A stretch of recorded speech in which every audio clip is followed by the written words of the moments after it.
Oh, happy Halloween, boo. Thank you for joining me on this video of the Amp Panda channel. Of course, spooky season is here. I don't care who you are, we're in spooky season. And honestly, this is kind of what starts the lovely discussions that I have when it comes to horror and scariness and things of that nature. And to start us off, instead of going into a specific game, I just want to talk about budget, early 90s horror from the PC world. Because honestly, it's a big part of my life. It's kind of what I've experienced, and honestly, I'd love talking about it.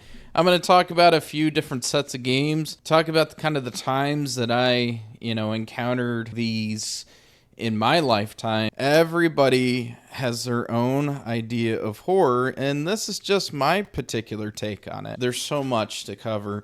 For the purpose of this video, when we highlight and go through some of these... Oh, hi, puppy.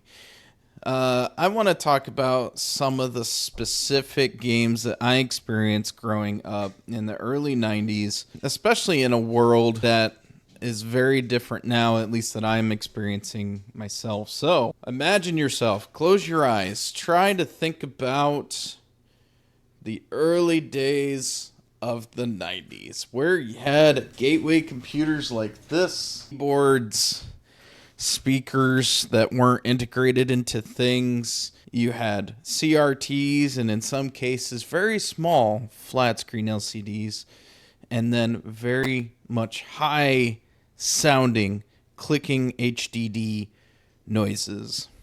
Around the time with the early days of 95, Windows 95 to be exact, we come to a few different type of games. And one of the games that sticks out the most of the first one that really kind of brought the sense of horror was the early 3.5 floppy version of Hugo's House of Horrors. In this particular title, you play as Hugo, and a lot of the trend at this time when it came to some of these point-and-click, freeware, shareware, and quick-made horror games is that they would drop you in, your main character is going in a certain direction to give you the indication that, there's something that's happening and you need to jump on board. And that's exactly what occurred in this particular title for Hugo's House of Horror. You playing Hugo have to go into a house of horror, or your girlfriend, I believe her name was Penelope, because every girl, I guess at that time's name was Penelope, is been kidnapped and taken to a house, and you have the responsibility to go in there to actually get her out. You start on the outside, it looks super colorful, but it does have the cliche of everything when it comes to a house of horror. We got flying bats, we've got lightning in the background, at least flashing to imitate lightning, and you've got the scary, spooky looking house that it of itself is colorful, but gives off the impression that there's something dangerous there. The interesting thing is the lack of, dark color palette in itself really does kind of give off this little eeriness to it. Not to mention that the controls are very type-centric. Luckily, nowadays, you can actually point and click using Scum VM and a few other platforms for this game. But this one was always interesting because it's very difficult to run away. It's very difficult to defend yourself. And really, you got to use your investigative purposes here. This, of course, was a freeware game that I had at the time. And it was very difficult to actually... for me, being as in the kind of the poor place that I was, very difficult in getting a fully registered version. So I played this a whole heck of a lot. Afraid to say I never really ended up completing this game. And it's just shared a lot of memories of late nights in and of itself.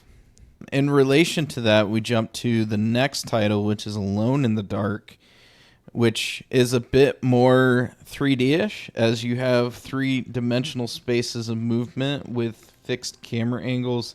A lot of folks will say this is a precursor to what really caused kind of Resident Evil to the rise of it. It depends who you ask. Everybody's journey is different on who plays it first or not. Interestingly enough, this does the same thing and very similar in the sense of Hugo's House of Horror. You have a gentleman here, obviously Mr. Carby, who is a detective into this spooky, crazy house that you're trying to leave, and essentially there are dangers in every corner. And if you don't even kind of try to run away out of the room or do anything, you're going to have a bad day as this terrible, awful fiend will go through the window. It'll try to kill you immediately, and really all you have is your fists and kicking, and even that is the hardest to master. The horror aspect of this is quite interesting. The deaths in and of itself actually is very shown and apparent for a lot of this in these titles. Yes, with all the different death animations and elements you experience in Alone in the Dark, it was quite a nice budgetary title that I usually was able to obtain late in the day when late in its lifespan and able to try out. But it was one of those that was very much trial and error in order to actually finish the game. I am sad to say I never did, but as of recently, and I say recently as of closer to last year, I was able to finish Alone in the Dark 1 and Alone in the Dark 2. Alone in the Dark 2 was more of a combat focus centric, while the first one, Alone in the Dark, was really about the horror aspect and definitely does imply the Resident Evil genre.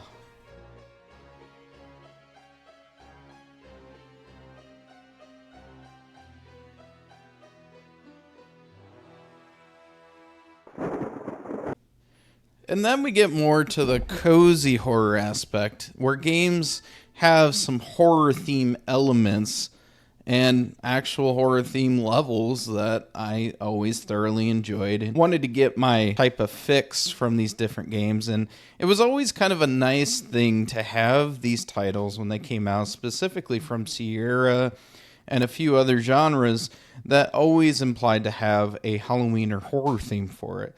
The one I'm talking about in 3D Ultra Mini Golf. In 3D Ultra Mini Golf, there is a haunted house level that actually has a haunted house in the middle with you basically trying to play mini golf. But it has multiple elements of atmospheric conditions. It's got some nice different objects and fixed angles of all the horrific areas. It has a graveyard and even a tomb that you can go into in order to visit Mr. Dracula himself as a bat dropping you off.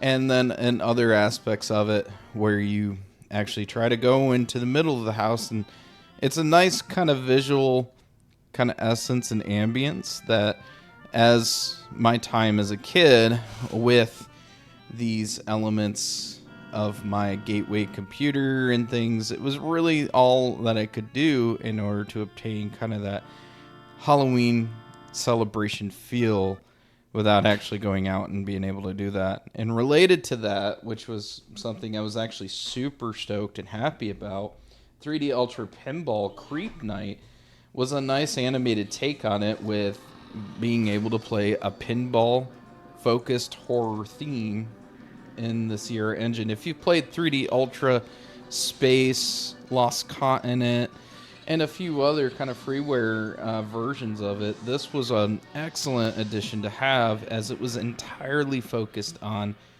Creep Night, or in the sense a horrific kind of terrible area or realm where there was 3 different levels of the castle, the dungeon, the tower, that you got the ability to experience different horrific events to kind of give you that horrific feel. These kind of fall into more or less into the comfy, cozy type of Halloween horror aspects of it. And kind of related to that, though, we have the other one in the list as part of it, which is Garfield in TV Land, or also known as Garfield Caught in the Act. As usually, depending on the version you play, the intro or first level takes place in a Halloween-specific horrific graveyard where Garfield is stuck in the TV Land, and this is a particular channel of horror that you experience as Garfield in a nice slapstick humor type of way, trying to avoid the skeletons, gargoyles, and terrible things in a graveyard that only exist there, is a very fun and enjoyable level that also celebrates the horror when it comes to Halloween, as well as for in a nice Garfield comedic way. The next few things on the list is really going to be kind of more the focused portion of horror, but mostly with having gore as kind of the biggest emphasis on horror. And these budgetary titles that, some of them actually came out pretty expensive, but eventually you got to be able to attain later on as they went in discounts. So Doom was a great freeware share title, and you can also argue that Blood and a few other ones of the first-person shooter genre emphasizing the gore would actually show into this particular title, but it's not really the gore or even sometimes, the objects of it where you're fighting off the hordes of hell. It's really kind of the ambience of it, and it kind of steps it up in certain different places. Like for this example, in this example, you have very slow going music, and you also can hear kind of the grunts and terror and awfulness in the background, but at the same time being unaware of the horrific events in Doom as you're going around hunting and taking out everybody in the level in order to progress. But just really those small ambient moments is actually the scariest part, in my opinion, when it comes to Doom. And this is also reflected when it comes to the next one, which is Diablo. Diablo takes place, obviously, with the town of Tristram, outside of the gothic horror element of a church that has been desecrated. Really, the most horrific part about these dungeons, you kind of end up, feeling pretty horrific, uncomfortable through the use of sound, all the different legions, the fog of war elements, and also the pure challenge of it, and just seeing the death and destruction of fighting against skeletons, and eventually the first horrific demon you run into, the Butcher. Fighting the Butcher is actually one of the most terrifying things of all, mainly because you get a sense of comfort knowing that you're able to handle slow-moving zombies, skeletons, and the ability to fight off and destroy these different fiends. Give you a false sense of security, because when you open that door, when it comes to fighting the Butcher, he basically says this famous quote as he barrels towards you to kill you with his massive butcher and big hit points and big damage crits, which is very difficult to overcome. But what I find the most horrific part of the whole thing is actually not even in the levels underneath the cathedral. It's actually Tristram itself.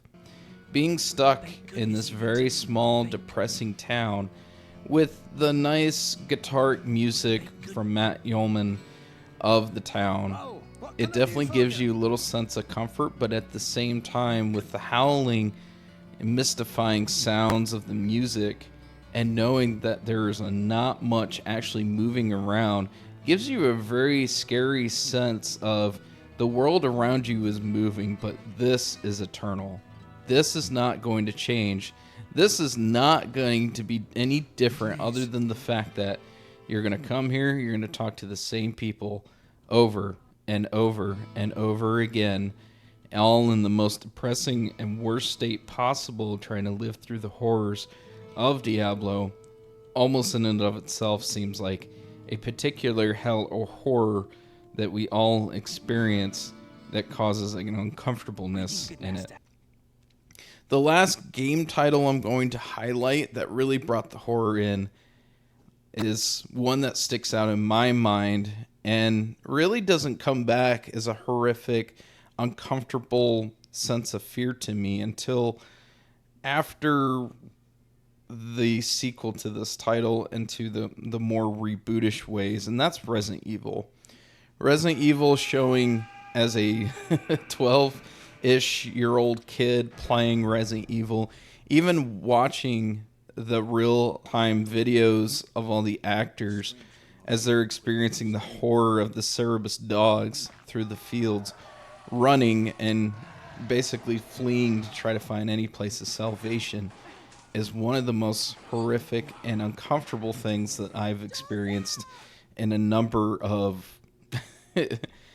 times in my life. But the craziest two events that really kind of bring it up a bit, it's actually not Yawn the Snake. It's not some of the horrific things related to the spider or even the tyrant itself. It's really the first zombie, when you first experience fighting the zombie that you come to in a very closed corridor, very long and narrow, different camera angles, with fresh, unable to be an expert in the sense of how to handle running, shooting, and fighting. You end up usually dying in the first part of this particular sequence. And this of itself just brings that unsettling fear that usually comes to pass where you die with the zombie eating basically your heart out. The other few portions of it that I can highlight, or the next big event that usually caught me off guard, playing Jill and going down, yes, that's right, the corner hallway, with the Cerebus jumping through the windows and catching you off guard, and that also usually has killed everybody. It would be very interesting to see if there is a way or a method of statistics to capture how many people have died in these 2 points, as it is a very scary and intense situation. But the part that really sets Resident Evil apart, that scared the crap out of me as a youngin', same thing with Resident Evil 2 in the police station, is you have these big buildings with a lot of uncertainty, a lot of unexplored corridors, things you're not sure is which, where, or what, and what is lurking around the corner in these other rooms, with not to mention the sense that possibly these things could be moving around and, creeping to your presence. The music itself lends a lot to showing in that disbelief and the craziness and thoughts that run through your head as you're going through the mansion, let alone the Raccoon City Police Department with the hallway as you're first introduced. Those things really kind of bring that creepiness to an all-time high with playing these games. Last but not least, which is actually kind of fun to always have, but also something that is quite disturbing, that isn't even a game at all. And I was able to get a hold of this through the Windows 95 Plus edition, but mostly Windows 98 Plus and even the internet at the time, and that is the mystery screensaver. Showing here, it's actually quite disturbing seeing what they call a mystery. With this particular house in the middle of nowhere, total darkness, nice huge fresh moon on the horizon just shone down onto a mysterious house that has flickering lights, activity, ghostly apparitions, and very awkward looking images that sometimes are difficult to even figure out what they are.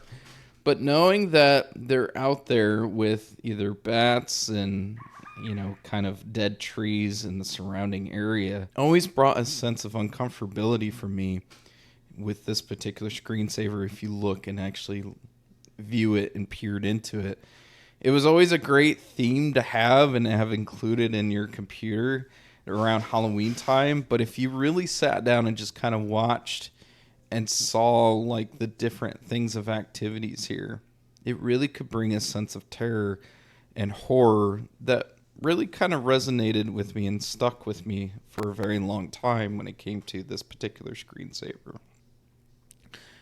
And I'll include this here so you guys can actually see this in its entirety. It actually does work on modern computers, and I'll even include just kind of a step-by-step for you guys if you really want it. But These in and of itself are just kind of the top games on a budget kind of sense in early 90s.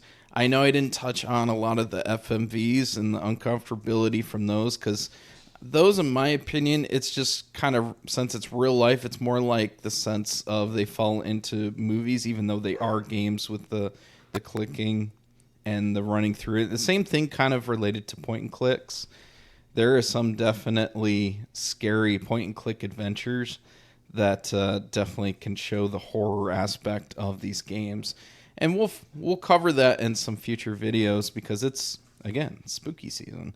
The other thing, too, is I'm probably going to cover in the coming weeks particular games that unknowingly are creepy and scary in the sense of how uncomfortable they make you without even the intent of them being creepy. Some examples could be kind of some of the levels that even creepypastas follow up on, like Super Mario 64 and the water level.